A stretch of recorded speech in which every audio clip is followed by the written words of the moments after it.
So, okay, so I'll read this. This is from Radical Acceptance by Tara Brach. See how dirty my book is. well worn, Gina. Yes, well worn. I love that. Tabs. Okay. Perhaps the biggest tragedy, perhaps the biggest tragedy in our lives is that freedom is possible.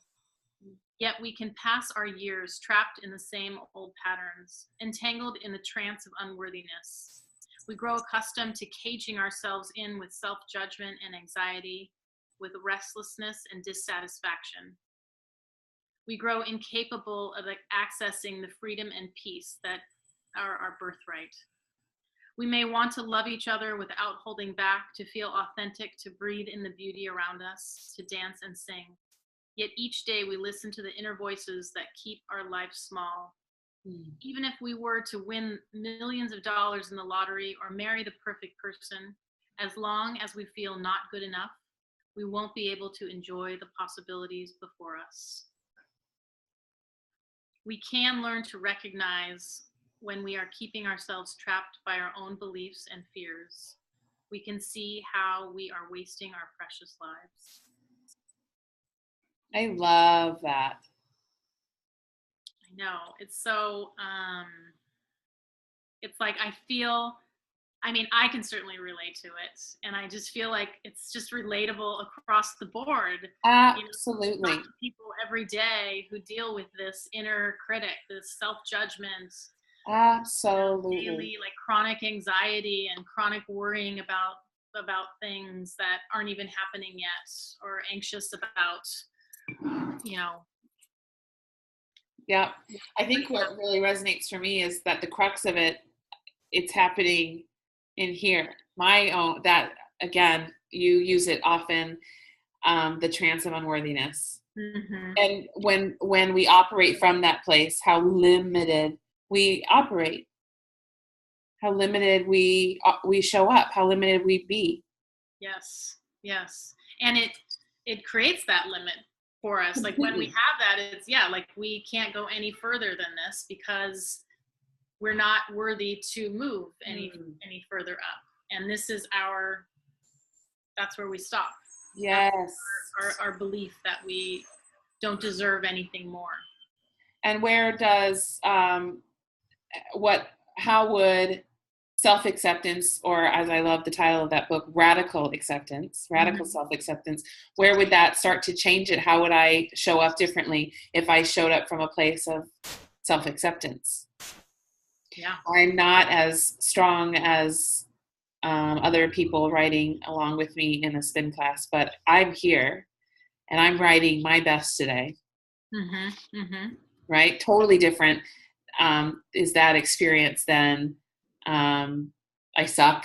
I'm not fast enough. I'm not good enough. I'm not strong enough. Just what if I was okay just at the pace I'm going? What if I was, perfect just how, at the rate I'm going, at where I'm at. Exactly. And meet myself. Okay. And that's more than okay, because here I am, and here, like there you are on the bike. Yes. But just that switch, you even in that thought, it's not just okay, it's more than okay. And see how it just feeds. Right. And always comparing to other people, comparing to people you don't even know a lot of the time. That matter not. People comparing yourself, right? Right. Yeah. Completely. It's really it's the downfall. It keeps our life small. Completely. Yeah, it keeps us in that kind of fear mode of I can't be any bigger than this. I can't live any bigger than this. I don't deserve any more than this right now. What's really coming up for me right now is the acceptance that is innate in that. And if we switch what we're accepting. Instead of just like the mindset. Yes, if we switch the acceptance of I'm not enough, I'm not worthy enough, I'm not strong enough, fast enough, that acceptance of I'm less than, if we switch it to just focusing on ourselves and accepting exactly who I am right now, as I am right now, and then moving from that place of that foundation, self-acceptance. And I think that what comes up for me there is like, I think that people are like, well, that seems impossible to me, right? Like, how do I do that? Even if it's just for like a couple seconds, like of just like breathing into that, like stepping back and Yes. going, okay, like I see that this is coming up for me. I see that this judgment, this inner voice is coming up for me. Yes. Just like breathing into that and being like, okay, like here I am, like that, even like accepting that you have the inner voice, even accepting that there is that critic that is trying to like becoming aware of that. All of a sudden becoming aware of that critic. And all of a sudden the trance is broken for that minute. Yes, just for like, sorry, I have like garbage trucks going on out there if you can hear that. Okay. But like just even for that moment, that means that that's possible for you and possible for me, right? That it's possible that, and that can grow. Like the more we practice being in that place for just a moment, stepping back and accepting whatever it is, whether we deem it bad or good or, you know, but being able to say yes to that is like part of that transformation into greater and greater self-acceptance. Yes, I love that. And you use the word practice. It's totally a practice. Always. And thank you for breaking that down for me and for those that are watching this, as far as that seems impossible. And just so easily you help us attach to how it is possible. And just even for that second, and then the practice therein. Yeah. Yesterday, I was in one of my coaching groups, and we were talking about, I was sharing my own fears around self-acceptance when I give talks. And, you know, I, for the most part, show up really energized and confident in my life. But when we present ourselves as experts in our lives, all those little gremlins and that inner critic can come up and like, well, somebody's going to question me. Yes. How are you? Right. Exactly. And the coach that was leading this group said so beautifully, connecting to that thought, and what age that, you know, that Nicole is with that thought. Someone's going to say, what do you know? And like a little girl, what do you know? Get away. We don't want to hear what you're saying. That's what I'm doing to myself when I'm not accepting of exactly who I am, what I look like, the information I have to share, when I'm invalidating. It's the same thing of like that. You're not important. And so painful. We do that to ourselves. Yeah. I think it's really important to kind of check that, right? And see like what can we connect that to? Like how long ago, like what's the earliest you can remember that you felt not accepted? Were you right from a group, or somebody told you weren't smart enough or good enough or something enough, right? And to be able to know that that's an old story. That doesn't have to be current. That doesn't have to be like where you live right now. Yes. And that the other thing that came up for me when you were talking is that like when we live in that old story, right? Like we're not in our true authentic self now. So it is hard to connect with other people when we're not living our true self. Completely. Yeah.